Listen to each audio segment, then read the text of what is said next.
Welcome to Convention 2020. I'm Dr. Liz Applegate. I'm a member of the Scientific Advisory Board here at NeoLife. And I can't even begin to tell you how excited I am to be with you here on the main stage.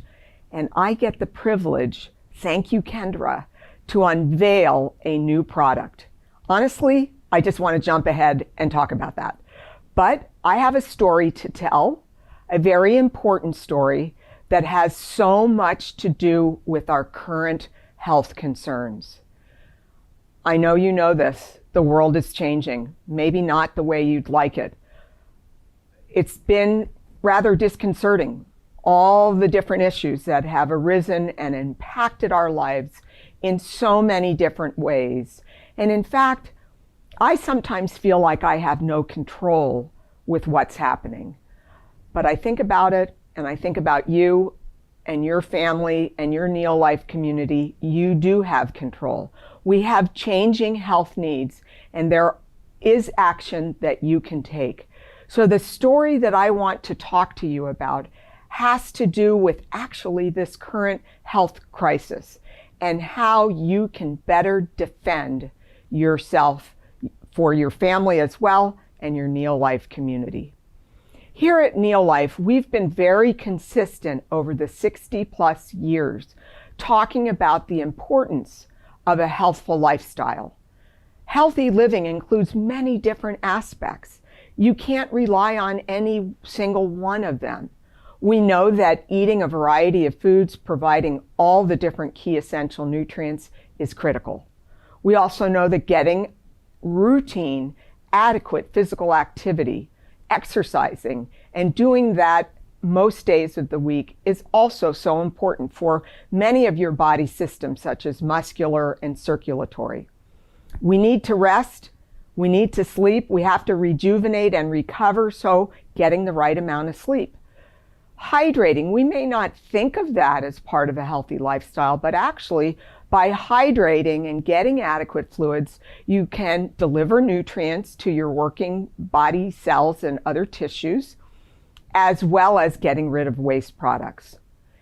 And all of us have choices in our life, and choosing not to smoke is a very important one. And if you have made that decision, I applaud you. It is key to a healthy lifestyle. And managing stress, it's almost impossible to do right now, but it is so important to find that peace of mind when you can during the day to help manage your stress. And here at NeoLife, we've always talked about quality nutrition and how vital this is to our optimal health.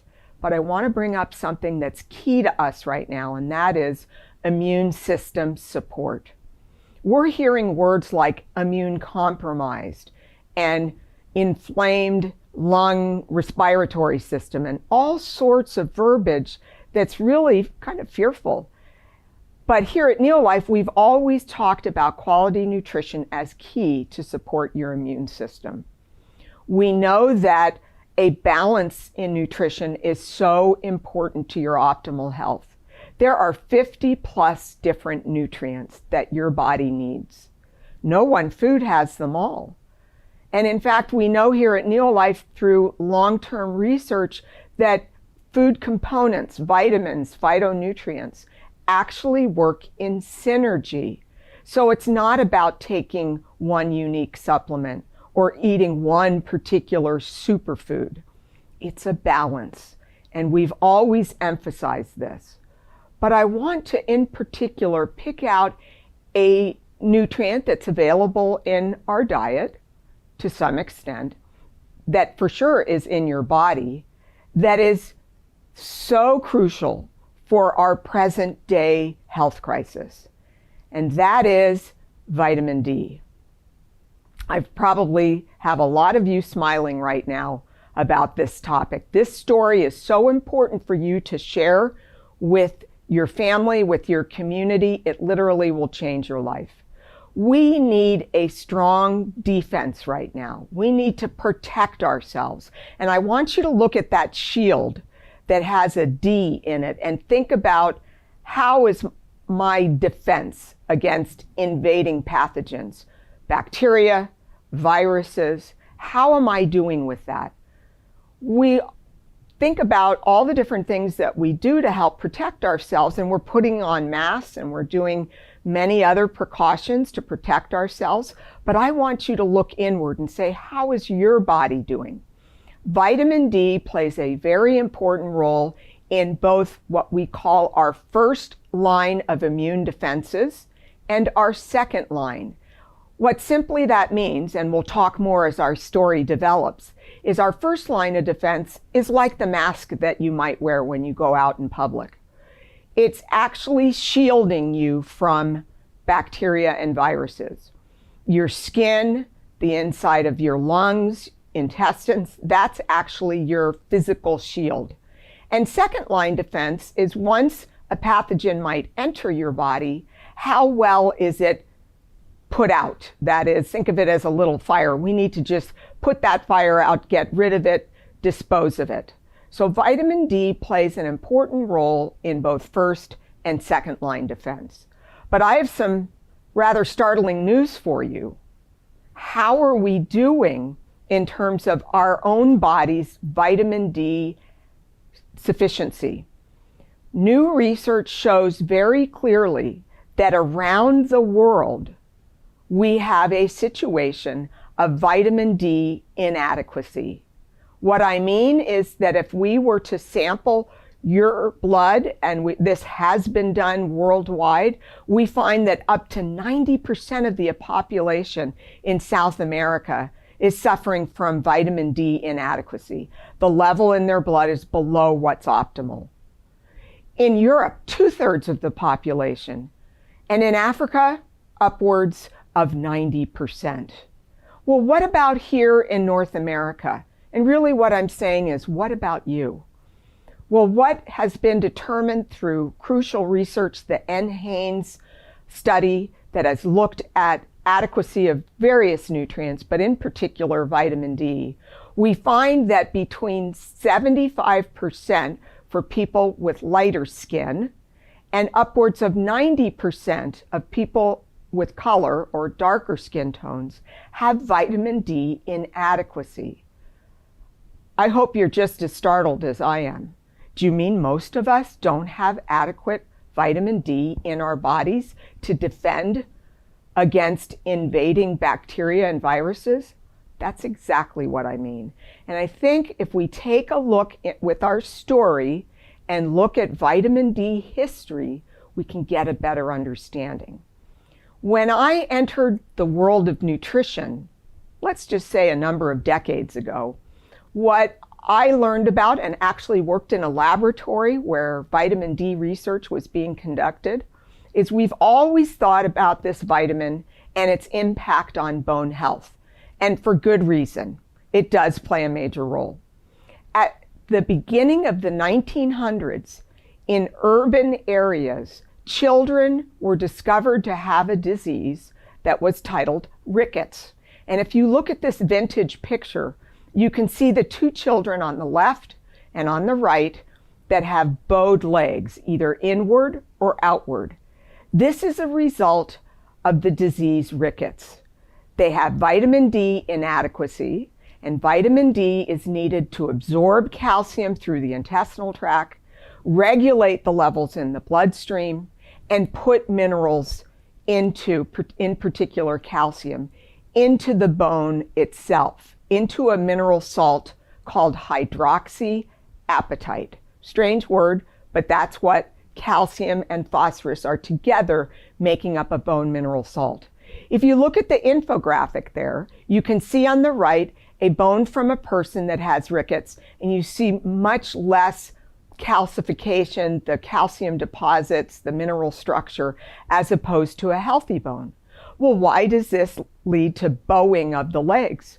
Well, there isn't the integrity to these long bones that support the body weight, and they become soft. There's an overgrowth of cartilage. So you visibly can see this vitamin D deficiency in children. They also suffer from many other consequences. Many children have enlarged heads as a result of vitamin D deficiency. And this is because the plates in the skull do not mineralize properly, so they bulge out in different directions. Well, we know that vitamin D's role in bone health is quite critical, but I don't want us to forget that there are many other nutrients that support bone health. Calcium, vitamin D and calcium really go hand in hand, as well as the mineral magnesium and phosphorus. These are all critical for our bone health throughout our life, from the in utero development, newborn, teenage years, and all the way through to our elderly years. Vitamin D is needed throughout our life, as are these three minerals. Inadequate intake of calcium or magnesium, phosphorus can result in bone disorders, but in particular, low levels of vitamin D are associated with rickets and a condition called osteomalacia. This is rickets in adults.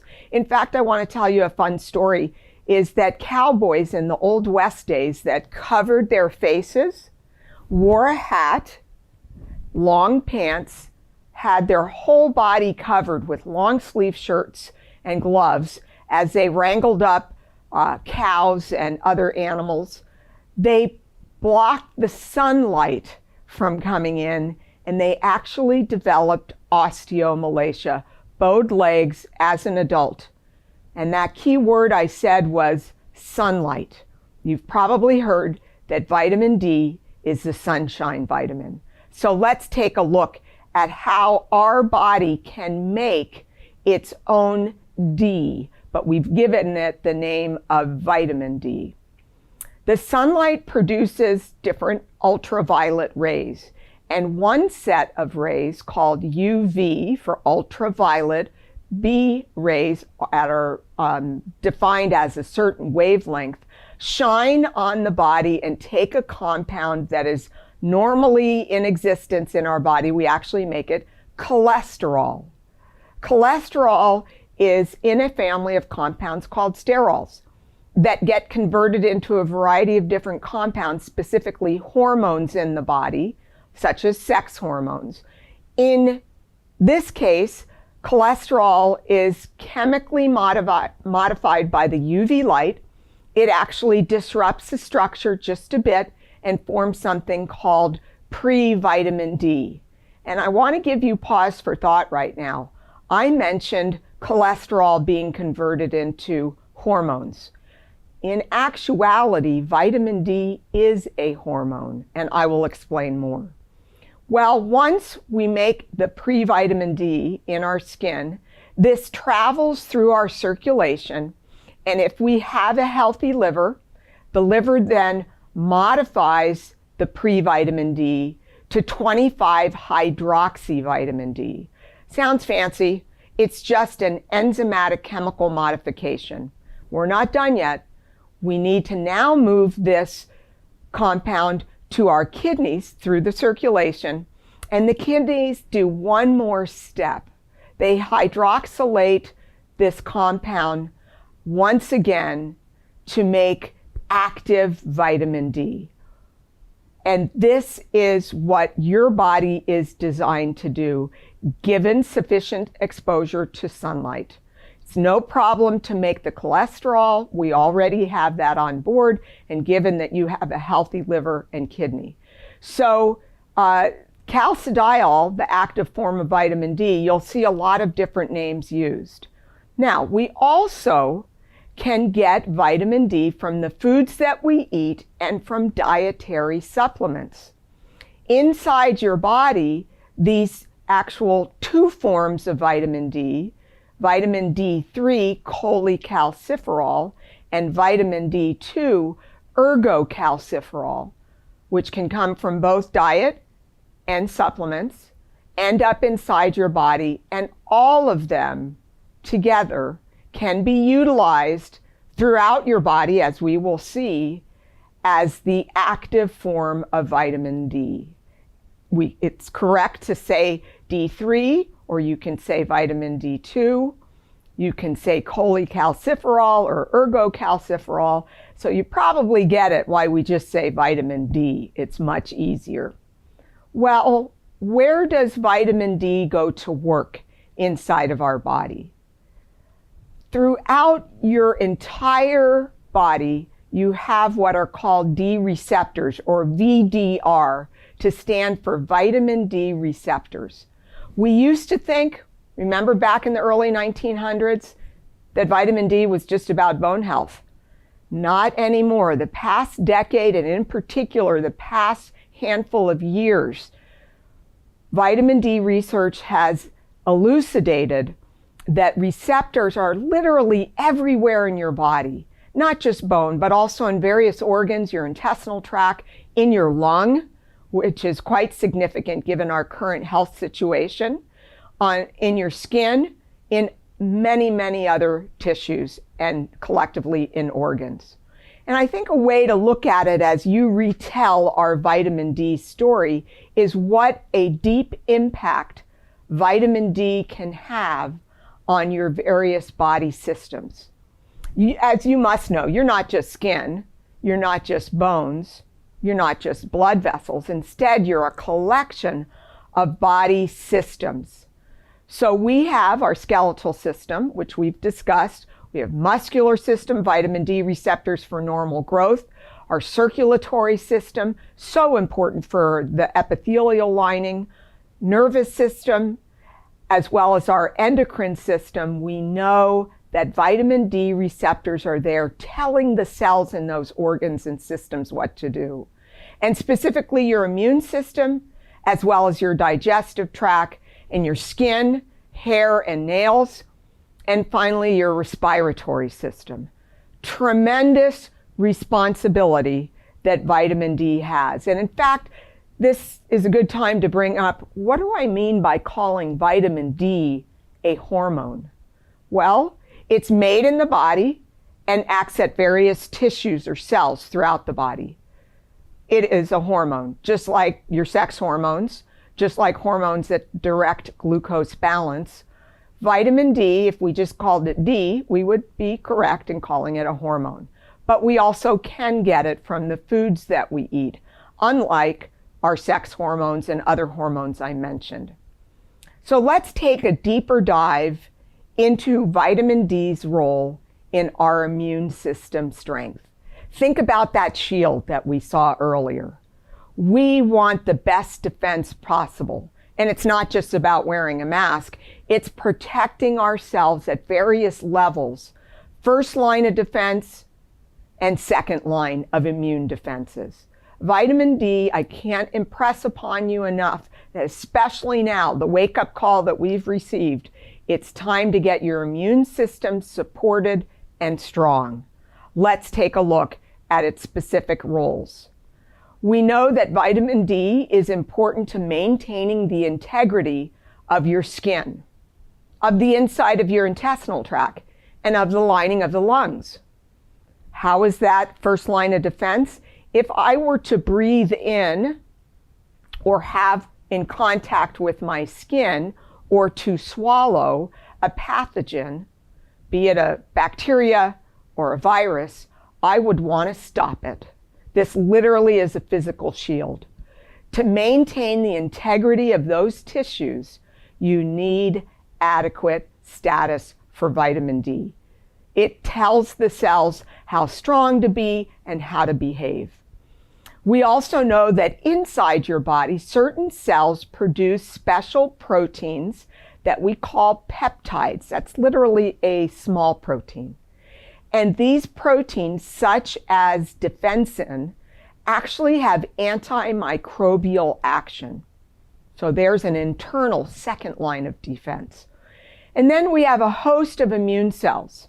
One of them is called a macrophage. And I want you to think of it as Pac-Man, if you're old enough to have played that game. I tried to stay away from it.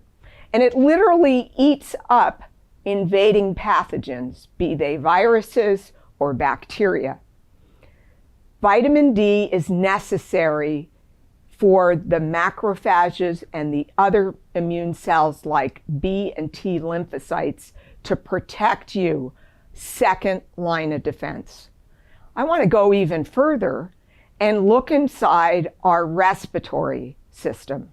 I had mentioned that the lining of your lungs and your lungs come in contact with the air you're breathing in, blowing out the waste of CO2. You have a lot of exchange with pathogens in the air. Hence, that's why we're wearing masks. Well, at the level of your lungs, vitamin D status is so important to help minimize the impact of respiratory tract infections. Recent research from a few years ago, last year, and even this year, 2020, has shown that people with inadequate levels of vitamin D suffer from an increased risk of respiratory tract infections, as well as complications and mortality from respiratory tract infections.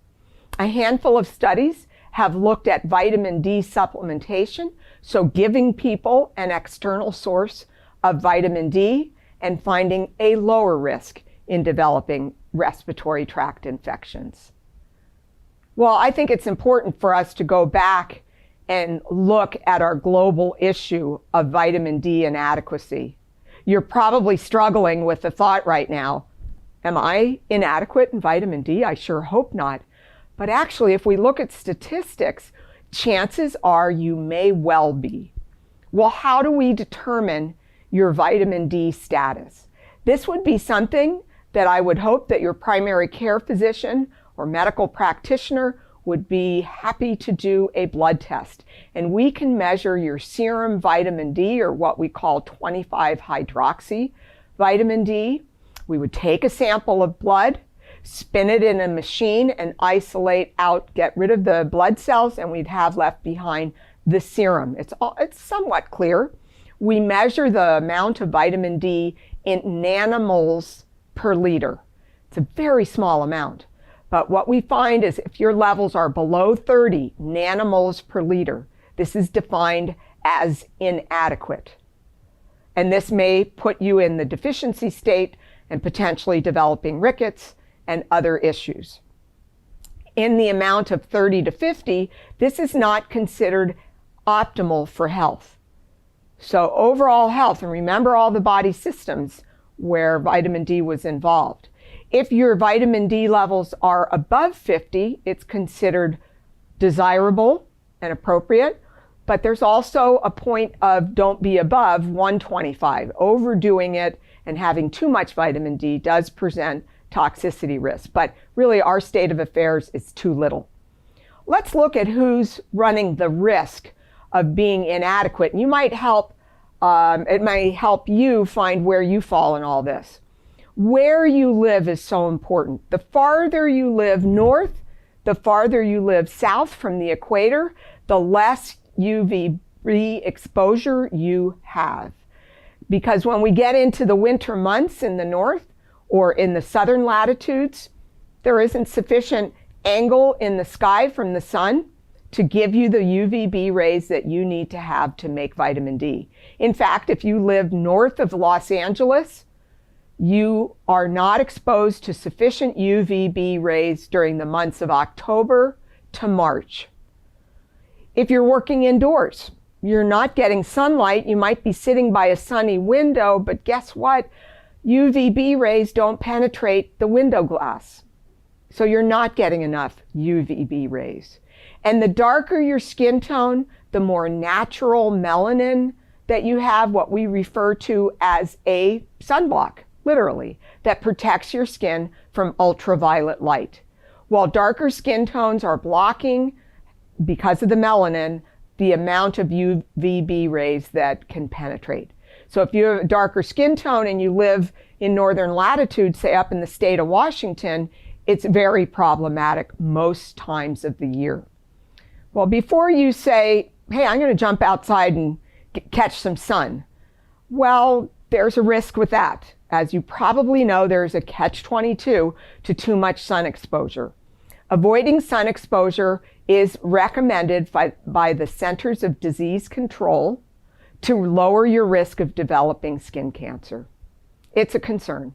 And in fact, it's so much of a concern that we cannot make a recommendation of how much sunlight is appropriate for you because of the skin cancer risk and the acceleration of photoaging due to excessive UV light exposure. So we're not doing very well. We don't have enough sunlight exposure. Well, wait, how about diet? We said that we could get it from food. Well, as you might suspect, we're not doing very well in that department either. Many people fall short of their requirements, so I thought it would be really interesting to look at so you know what your requirement for vitamin D is. And I want to point out to you that these were just recently released, updated this year. And our requirements, guess what, are higher. Why?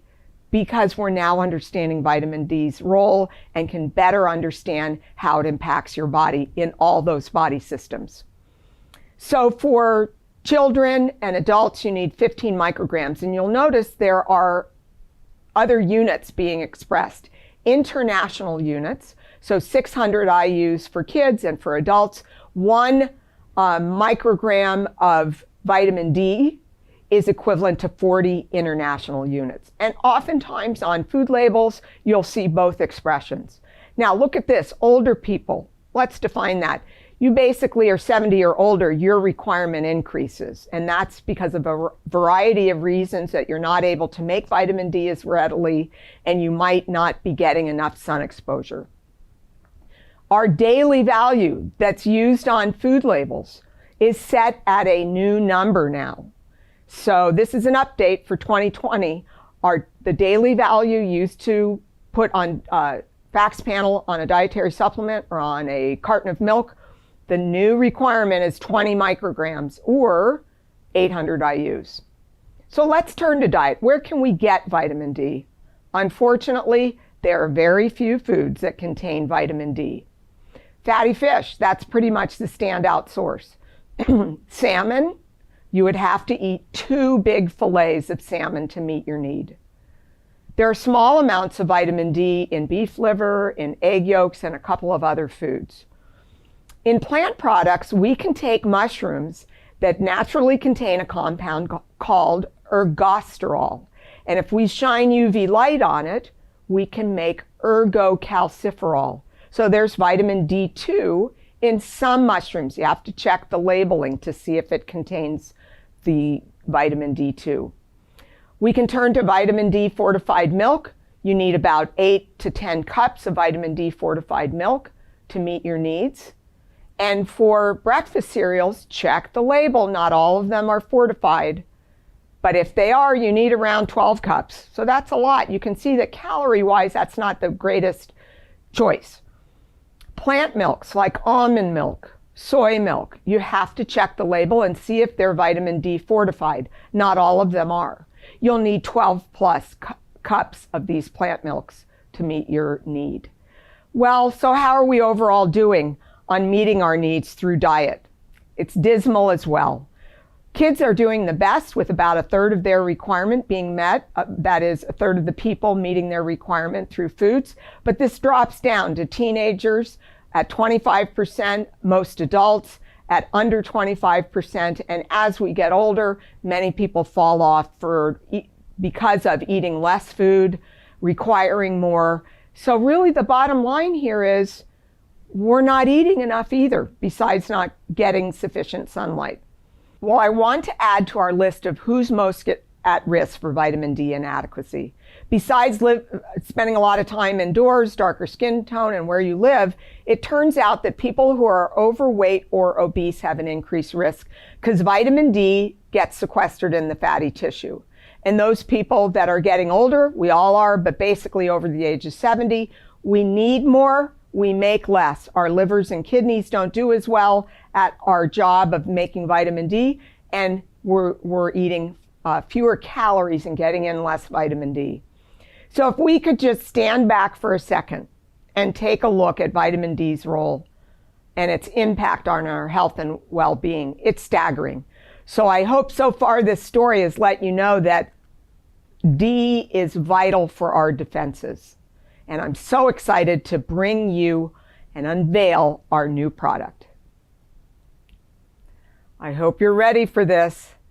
A new breakthrough in vitamin D supplementation. I'm just so thrilled, and I again thank Kendra for this opportunity to deliver this to you. Vegan D.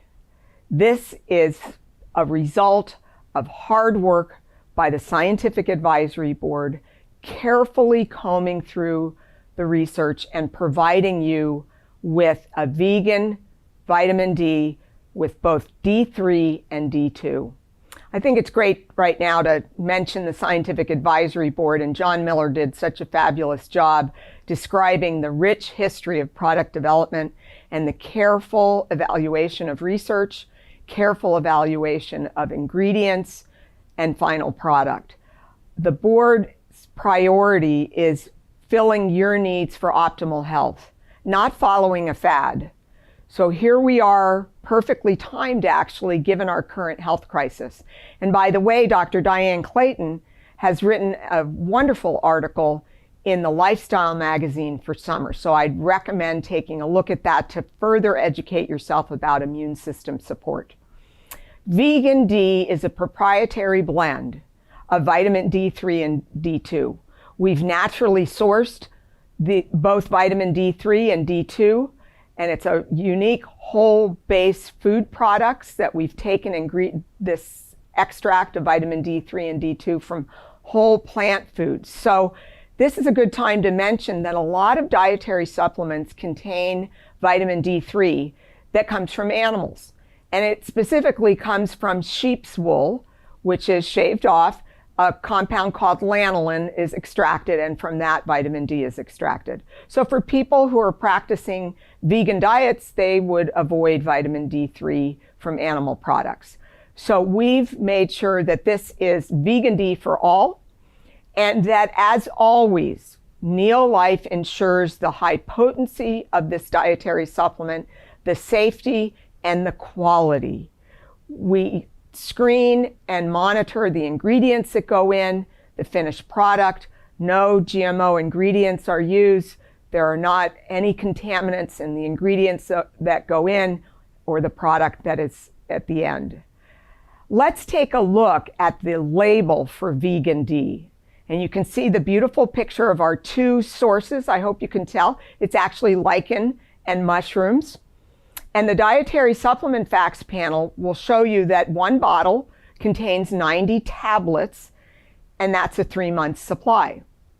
The tablets supply 25 micrograms of vitamin D3, D2 combination. This is 125% of the daily value.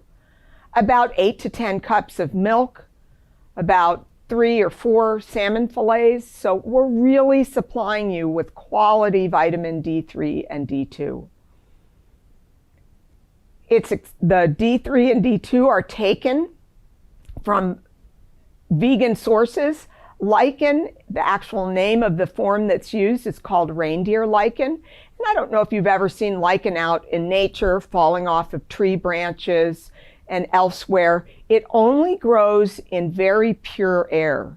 So we source reindeer lichen that is very pure with no contaminants. Mushrooms are also used. Remember, they contain ergosterol, which can be changed into vitamin D2. Let's talk a little bit about the D3 power of lichen. Well, this type of lichen, reindeer lichen, actually represents fungi and algae. That's what most lichens. They also may have some cyanobacteria in them as well. We carefully source this lichen and carefully, gently extract the vitamin D3. And I want to point out that this reindeer lichen is consumed by people in Arctic countries such as Finland. It's actually used in a mix to make bread. The D2 power of mushrooms is really amazing. If you take mushrooms and expose them to ultraviolet light, this UV light changes the structure slightly of ergosterol and converts it to ergocalciferol, vitamin D2. In fact, it makes these mushrooms a good to excellent source, and it's one of the most concentrated vegan sources of vitamin D2. But that's not all. Mushrooms have additional compounds that can have benefits. They have a type of carbohydrate called beta-glucans. And beta-glucans actually activate macrophages. Remember the green Pac-Man that comes through? It helps those macrophages work better at destroying invaders. Mushrooms are also nutrient-rich with copper and selenium. They supply certain phytonutrients like phenolic acids. And evidence shows that they may also positively affect the diversity of bacteria in your body. Really a tremendous, powerful source of additional nutrition for us. Vegan D is literally for everyone. You can feel good about providing this for yourself and your family for all ages over the age of 2. And as we leave this story, I hope you walk away with 3 main points. Vitamin D inadequacy is a worldwide issue, and inadequate levels leads to a compromised immune system, and insufficient levels may further compromise us to respiratory tract infections. Remember, vitamin D is not just about your bones. There's more to do in your body, throughout your body, with all the many different systems. So I hope I have shed some light, put many rays of sunlight to help you take charge, be in control of your health with Vegan D. Vegan D is added to our lineup of many very powerful, based in nature, backed by science, dietary supplements that you can feel good about providing for yourself and your family and your NeoLife community. We are here to end the trend, to try to take charge in our lives to decrease the risk of diet and lifestyle related diseases. Thank you very much.